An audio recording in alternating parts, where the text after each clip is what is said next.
Hello বন্ধুরা, তোমরা সবাই কেমন আছো? আশা করি ভালো আছো। আমিও খুব ভালো আছি। তো আজকে দেখো মটন নিয়ে এসছে। তো মটনের মধ্যে মশলা ম্যারিনেট করে রেখে দেব।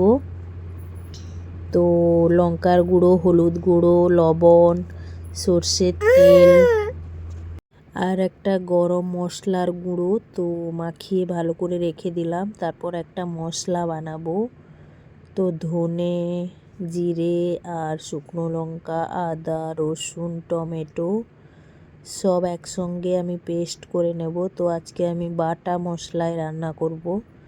আর এখানে আলু কেটে নিয়েছি, পেঁয়াজ কেটে নিয়েছি। তো পেঁয়াজটাও আমি বেটে নেব। আর এখানে ধনে পাতা কুচি করে নিয়েছি। আলুটা ভালো করে ভেজে নিচ্ছি।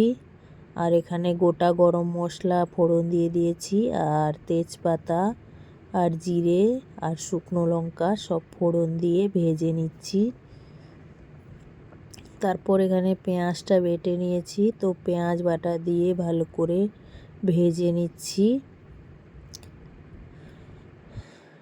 তো ভালো করে ভেজে নিচ্ছি। তারপর আমি একটু লবণ দিয়ে দিলাম। লবণ দিয়ে ভালো করে ভেজে নিচ্ছি। তারপর দেখো ওই যে মশলাটা বেটেছিলাম ওটা দিয়ে দিলাম। আদা, রসুন, টমেটো, শুকনো লঙ্কা ওই সব মশলাটা আমি দিয়ে দিলাম।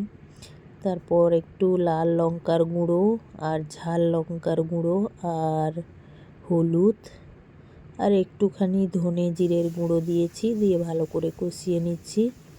ভালো করে কষিয়ে কষিয়ে তেলটা ছেড়ে দিলে তারপর আমি মটনটা দিয়ে দিব। তো মটনটা দিয়ে দিলাম। দেখো দই ছিল না, তাই দই নিয়ে আসার পরে আমি দইটা মাংসের মধ্যে মাখিয়ে রেখে দিয়েছিলাম। তো 1 ঘন্টা মতো মাখিয়ে রাখলে মশলা, দই, মাংসটা খেতে কিন্তু খুব টেস্টি হয়।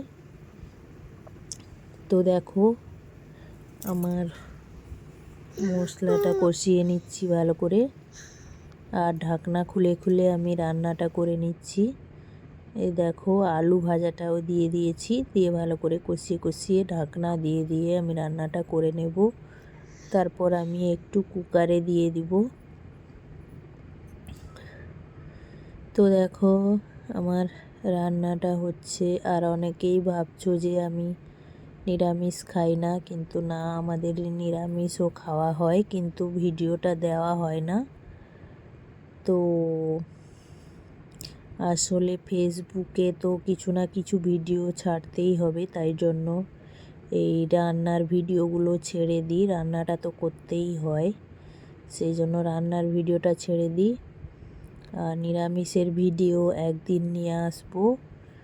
তো পুরো ভিডিওটা দেখে সবাই কমেন্টে অবশ্যই জানাবে কেমন হয়েছে। তো আমার কুকারে সিটি দিয়ে নিয়েছি, রান্নাটা হয়ে গেছে। গরম মশলা আর ধনেপাতা ছড়িয়ে দিলাম। আমাদের ঘরে একটু কষা কষা খেতে পছন্দ করে, তাই আমি ঝোল বেশি রাখিনি। তো এই যে আমার ফাইনালি রান্নাটা হয়ে গেছে। আর তোমাদের কি কি রান্না হয়েছে কমেন্টে অবশ্যই জানাবে।